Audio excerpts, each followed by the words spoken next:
Hey guys, welcome to Alizia Wanders. I am here in Rabat, Morocco, exploring more of the city. Come along with me. Remember to like, subscribe, and share the video so we can see more videos about Morocco and other places. Let's go.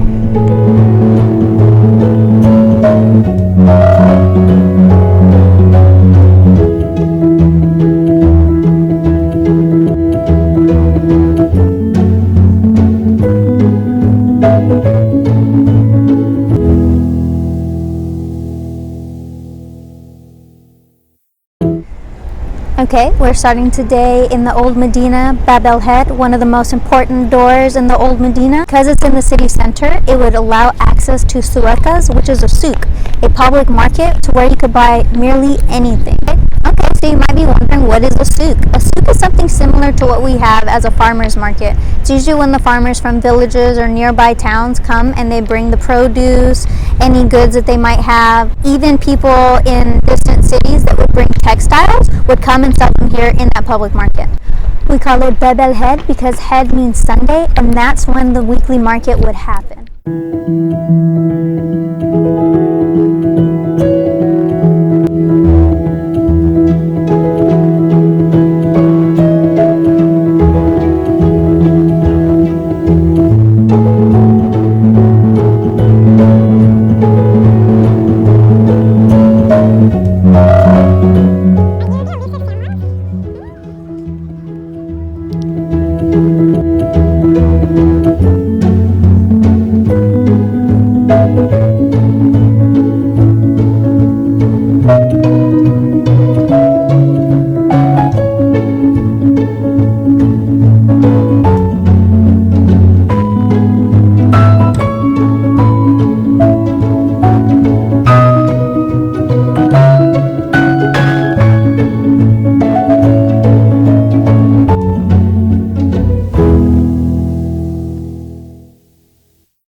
So we're walking through the old Medina, and just to get into a little bit of the history, Rabat was founded by the Phoenicians before the 10th century, and they built Rabat on old Roman ruins near Saleh. After the Phoenicians, the Almoravids, that had a vast empire that ranged from the north of Africa to Andalusia, Spain, created this fort-like structure. So who were the Almoravids? The Almoravids were Amazigh tribes, Lemtuna, Gabela, and Masufa, and they were all a part of the Sanhaja clan. Almoravid translates into those who were dwelling on the frontier, and that makes a lot of sense considering this Medina was built as a fortress for those who are helping the empire at the time expand in areas of North Africa, Tunisia, and Andalusia. After the Almoravid Empire came the Almohad, who also ruled Rabat. Once Rabat was settled, the name itself came from the Fusha Arabic word ribat, meaning settlement, gathering. Again, that is a signifier of the historical reasons this Medina was used. Not only did people come here for markets, but it also served as a fortress. The architecture is still reminiscent of Arab Andalusian styles. It is still in its original form, as changes are not allowed to be made, only restorations according to Moroccan law. The entire Medina is a World Heritage Site according to UNESCO since 2012. This is the Mosque of Kolpa, and it was built by King Solomon. In the Islamic year, it is 1226. Notice the arched doors. Notice the archways in the Medina. They just continue, and there's just kind of like this continuous pattern of vaults, which is really cool.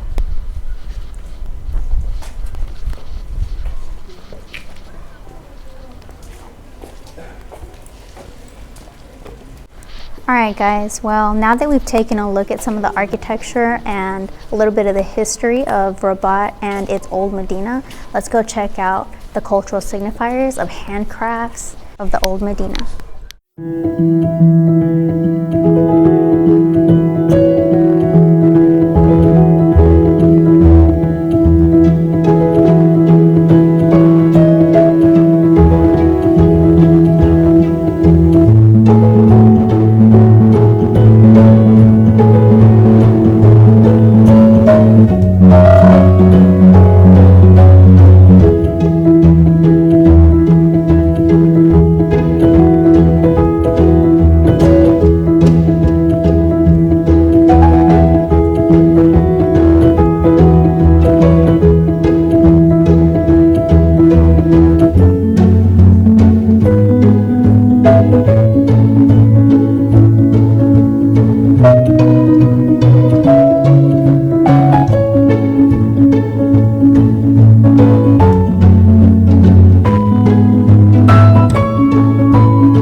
Right now we're entering into the section of the Medina that has a lot of handcraft.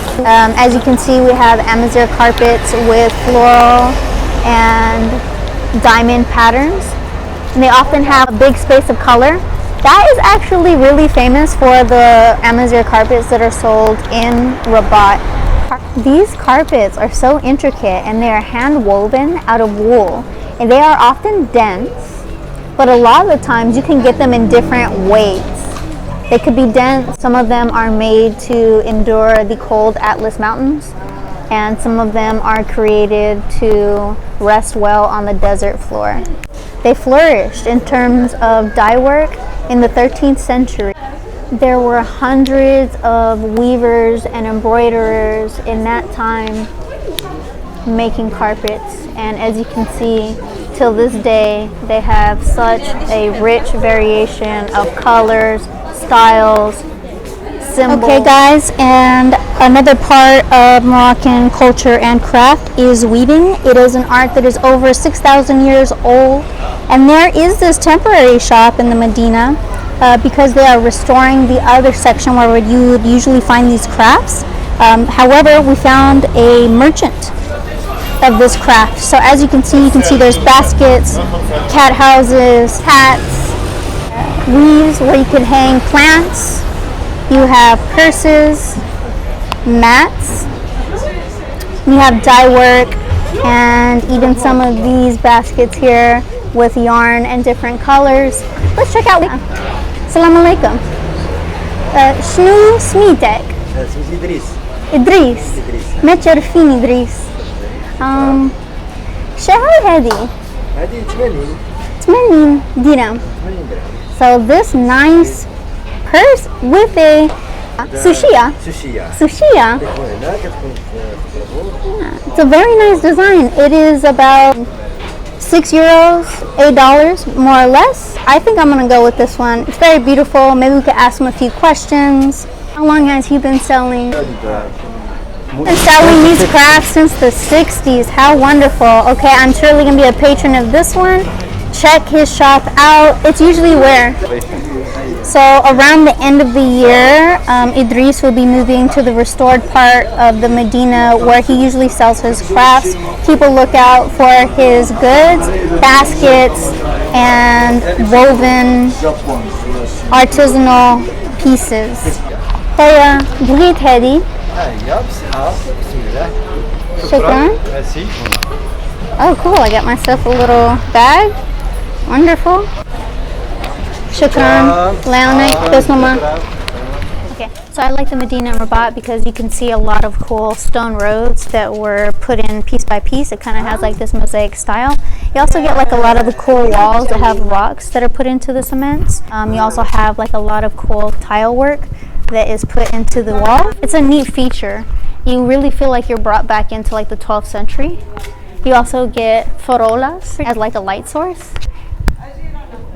And there are also like a lot of hidden gems in the Medina, some of which are water wells. You get these water wells that have like a bunch of mosaic design. They were used to provide water for all those who were in the Medina. They also had public ovens, so people could bake bread there, and public bathhouses, some of which you can still go to today, and those are called hammams. These water wells supplied the old city.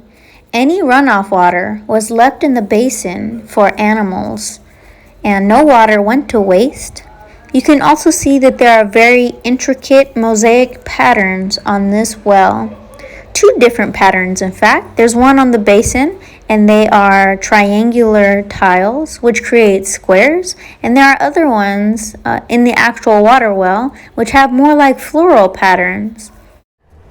If you are coming into Rabat just for a few days, I would say try to find a stay in the old Medina, and maybe on the main street, and explore that axis.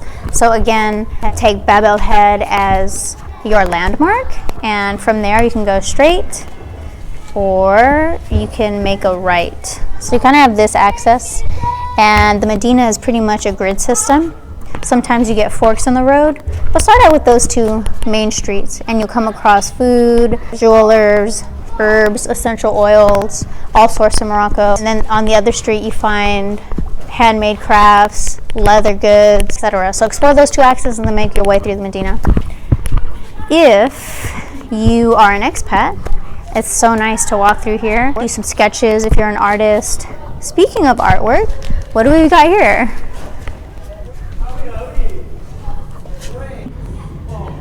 This must be a mural of a water provider, a gereb. He sells mineral water, and that water is mineral water, and it's bagged inside a skin of sorts. Maybe it's goat skin, but it's a leather bag where he draws the water, and it often has this carbon taste to it. So if you ever come across that guy, always get a glass of carbon water drawn out from an animal skin. If you're an expat, definitely take some time to walk through the Medina. It's just a beautiful and quiet way to take a walk, and Rabat is definitely one of the most walkable cities I've ever gone to. Down the road for our first mural, we come across a second mural. We have cactus, a bird in a hijab, some traditional clothing, and tunas, the fruits that come from the cactus. Great color palette. Who's the artist here? Shout out to Darluan 2021. Alright. So speaking of stumbling upon little gems, in this door you will find the guy who bakes the bread for everyone who brings the dough to him. So let's go check it out. And here we go, the baker's shop. And this is where he bakes bread for everyone. Wow, amazing. شنو اسميتك؟ سعيد. متشرفين سعيد. متشرفين. شكرا بزاف. This is bread. Whoa! And he has these really long things to take the bread. Really old oven. Just to give you an idea, this oven is huge. 100 years. 100 years. For like 100 years. That's insane.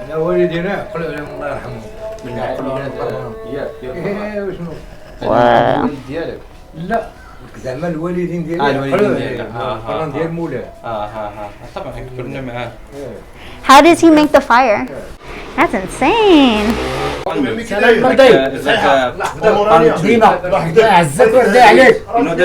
Yeah. So they're making a bread called palmier and they're putting into this old oven.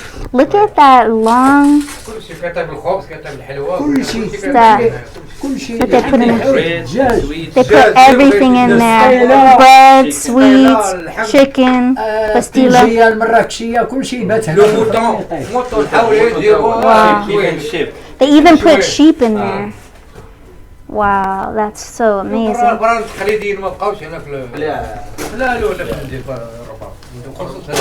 Look, that's a straight stone. In all of the Rabat Medina, there are only 4 of these ovens left.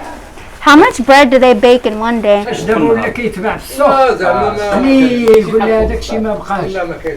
والو ما بقاوش ولا دابا الفران الناس شاري الفران دابا يشريو الخبز كيطيبوا في الدار كاين فران عفيفي في الدار العشاق هذاك الناس القدام هما اللي كيجيو الناس اللي مولفين دابا الفران الخليدي دابا هذا كيطيب دابا السيد كيطيب يوميا مولف زرع فكياكلش الخبز ديال الزنقه And that's Moroccan bread. So this bread is from wheat, and these are the breads that they really love. A lot of the times people don't bake so much here anymore because of the advent of grocery stores and whatnot. However, I think that the bread that they bake here still tastes so much better than what you would get in the market.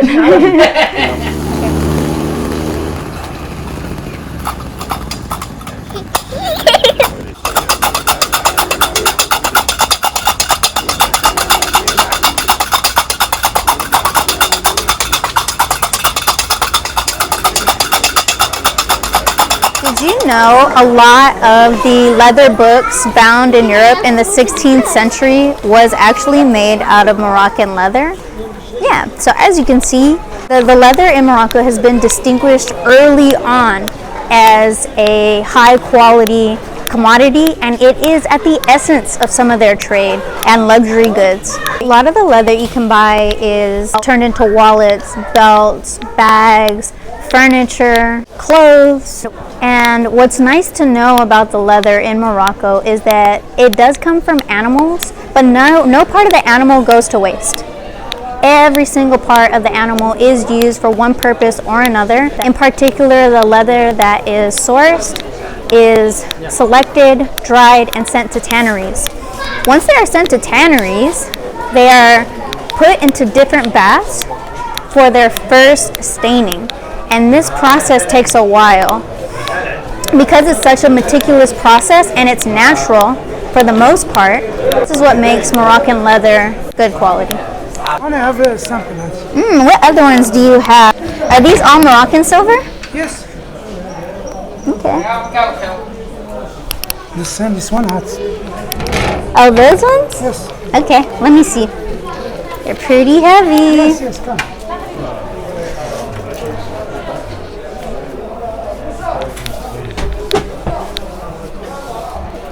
Cool. So they're all big. They're all Moroccan silver. Yes. Which is pretty nice. Okay. These ones are a bit big, but he has such wonderful things. Beautiful. A lot. Ooh, look, they have a lot of the hands of Fatima. They're pretty cool. Very nice. Take this one. How much you sell these for? This 600. I come back. These are beautiful and they're worth it, but inshallah I'll come back. Thank you. We are back in one of the leather shops in Medina. In particular, I really like this one because the gentleman has really good quality bags, belts, wallets, cases for your laptop even, which is really cool. And his prices are pretty reasonable, and he has leather. Again, the leather is either made out of cow, goat, sheep, camel, and sometimes horse. So let's check out some of these things and ask him a few questions to get to know a little bit more about what got him into the leather trade. All right, let's take a look at some of these bags that he carries. Some of them have embossed Moroccan designs on them. Here we go. Different colors from the tanneries. All right, some bags, some natural tan bags here, and some tools, bracelets, and some belts. All right, cool. Let's find out what brings our friend to the leather trade. When did you start selling leather? 1994. In 1994. That's amazing. Who did you learn to sell leather from? My father. My father. That's great. What's your name? Abdul. Abdul. Sure, Oh, Abdul. Abdul. So if you want to buy leather, guys, come to Abdul's shop down in the Medina. He has some of the best in the entire Medina. Okay, Abdul. Thank you. Nice to meet you. Bye-bye. All right, well, as you guys can see, we're in the Medina. It is now the evening, and it is a pretty lively place. Many people are out today doing their shoppings for spices and whatnot. Speaking of spices, this is our last stop, the spice shop.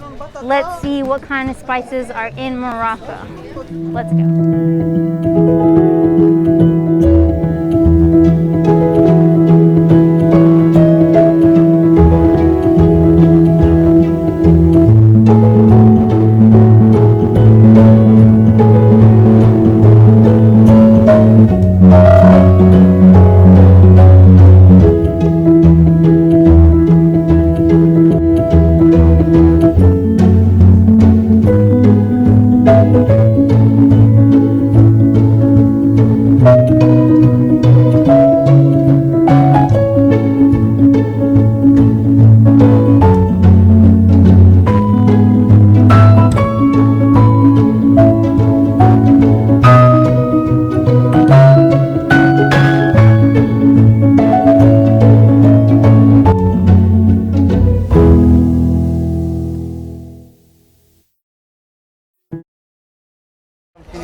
So here you guys go, one of the really good spice shops in the Medina. As you guys know, Morocco was a part of the spice trade, and they also have a lot of spices that are native to Morocco. Let's see what they have here. Here we have more like herbs. So we have rose hips, hibiscus, sage.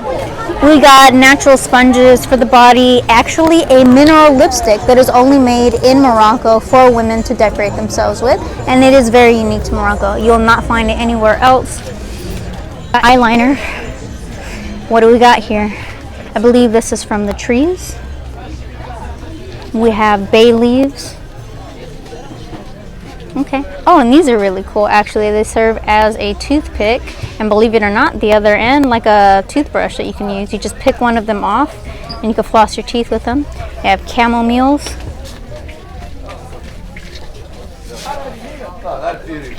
And an array of spices. Okay, so some of the spices native to Morocco, we have ginger, we have cumin, we have turmeric. We have the trades with paprika. They also use cinnamon, coriander, and a whole world of spices. All right, well, let's take a look. Here we go. Assalamu alaikum. How are you? Good. How are you? Welcome. All right. This is spices Morocco. This is Pepper. This is ginger. This is curcuma. This is paprika. This is mixed spices for tagine, for couscous. What's your favorite dish? Couscous, for couscous. Couscous. Okay, know cool. couscous? I know couscous. I love couscous. All right, so here we are, Moroccan Spices, one of the best shops in the Medina. If you guys drop by into the Medina, just go straight down and go to your left. Assalamu alaikum. Salam alaikum. Alright guys, I hope you enjoyed the tour of the Medina, the old city. I hope you learned a little bit of history, learned about the craftspeople that are here, and the architecture. Don't forget to like, subscribe, share the video. It will help me create more videos to share about Rabat, Morocco, and travel in general. See you in the next video. Ciao.